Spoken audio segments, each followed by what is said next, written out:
शहापूर मुरबाड रस्त्याची झालेल्या दुरावस्थेबाबत रवींद्र मडके यांनी केलेल्या निषेध आंदोलनाला उत्स्फूर्त प्रतिसाद। नागरिकांनी दिला पाठिंबा। साबण वाटप करून केला ठेकेदार व बांधकाम प्रशासनाचा निषेध।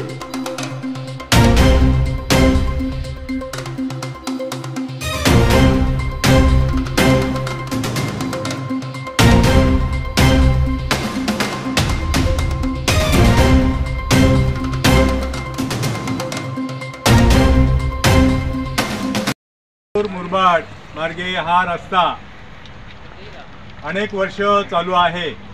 MSRDच्या माध्यमाने हा रस्ता बरेच वेळा दुरुस्त करण्याचा प्रयत्न केला, परंतु काही ठिकाणी असे पॅचवर ठेवलेले आहेत आणि ते रस्ते पूर्णपणे खड्डेमय झालेले आहेत आणि असे खड्डेमय रस्त्यामध्ये जाणाऱ्या येणाऱ्या आमच्या प्रवाशांचं अतिशय हाल होत आहेत। मागच्या वर्षी तर अनेक असे प्रवासी बाईकस्वार यामध्ये खड्ड्यामध्ये पडून दुखापत झालेले, काही मृत्युमुखी पडले। आंदोलनात सुद्धा या ठिकाणी सहभागी आहेत। रवींद्र मडके यांनी हा आंदोलन जाहीर निषेध आंदोलन चालू केलेलं आहे, काय सांगा? 6 वर्ष या रोडचं काम चालू आहे। 6 वर्षामध्ये या भागातील अपघाती कोणाचा पाय मोडला, कोणाचा हात मोडला, आमच्या गावातील लेनार फुटला तरुण आज त्या घराची जबाबदारी संपूर्ण त्याच्यावर होती। गेली 2 वर्ष तो झोपून का तर त्याचा पाय गेला, या इथेच गेला। याला कोण जबाबदार आहे? आज कोणती मदत मिळाली आहे का त्या तरुणाला? संपूर्ण घराची जबाबदारी त्याच्यावर असताना आज त्याची परिस्थिती, कुटुंबाची परिस्थिती एकदम लयास गेलेली, याला जबाबदार कोण? गेली 6 वर्ष झाले। अहो, हे किती आंदोलन आहे? जवळजवळ हे 6वं-7वं आंदोलन, पण काहीच नाही। आधी याच्या कधी होणार आहे? म्हणजे अजून कोणाच्या मराठी वाट बघता का तुम्ही? काय परिस्थिती आहे? MSRDC का झोपले का?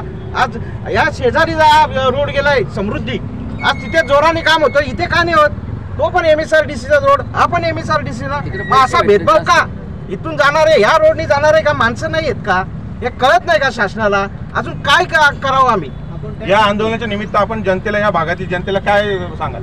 या जनतेतील भागाला आता आपल्याला कोणी वाली राहिलेलं नाही। एक प्रकारे आता आपल्याला रस्त्यावर उतरल्याशिवाय हा रोड होणार नाही, कारण समृद्धी MSRDCच्या अंतर्गत तिथे जोराने काम होतं ना, इथं होत नाही। याचा अर्थ आपल्याला उत्स्फूर्तपणे रस्त्यावर उतरायला लागेल, तेव्हा झोपलेला शासनाला जाग येईल आणि तेव्हा कुठे या रोडचं काम सुरळीतपणे चालू होईल।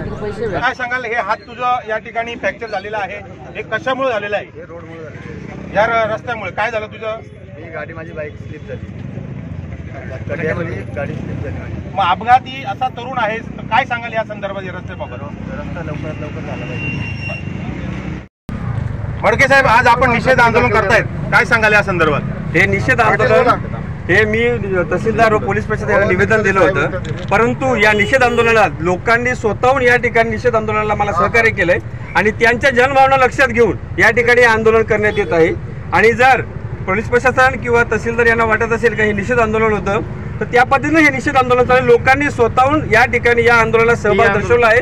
आणि माझी एक विनंती राहील, लोकांना याचं तर काही पडलेलं नसेल तर लोकांनी हे आंदोलन सोडलं तरी याबद्दल मला कुठल्याही प्रकारची अडचण राहणार नाही। काय मागण्या आहेत आपल्या जाहीर निषेध आंदोलन? रस्ता होणं गरजेचं आहे। 7-8 वर्ष झाले आणि लोकांना असं वाटतंय जे ठेकेदार आहे ते सांगतात पावसाळा आहे, पावसाळा आहे। 7-8 वर्ष नुसतं पावसाळाच असतो का? या ठिकाणी किती लोकांची अडचणी झाल्या, किती जणांचे अपघात झाले, याचं यांना काही सोयीसुद्धा पडलेलं नाही।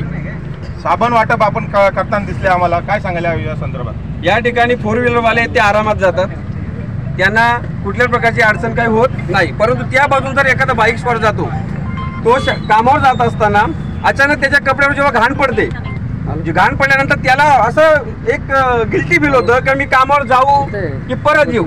नंतर तो या ठिकाणी एक विवंचनेत पडलेला असतो आणि मग त्यांना एक निषेध म्हणून एक कपड्याचा साबण आणि एक अंग धुण्याचा साबण या ठिकाणी देण्यात आलेला आहे। निषेध व्यक्त ठिकाणी मी थांबतो आणि आपण सर्वजण, पत्रकार असतील, माझे हितचिंतक असतील, माझे मित्र असतील, या भागात प्रवास करणारे सर्वजण असतील, यांनी आंदोलनाला येऊन जाहीर पाठिंबा दिला, सहकार्य केलं, त्याबद्दल आपलं सर्वांचा मनपूर्वक आभार व्यक्त करतो।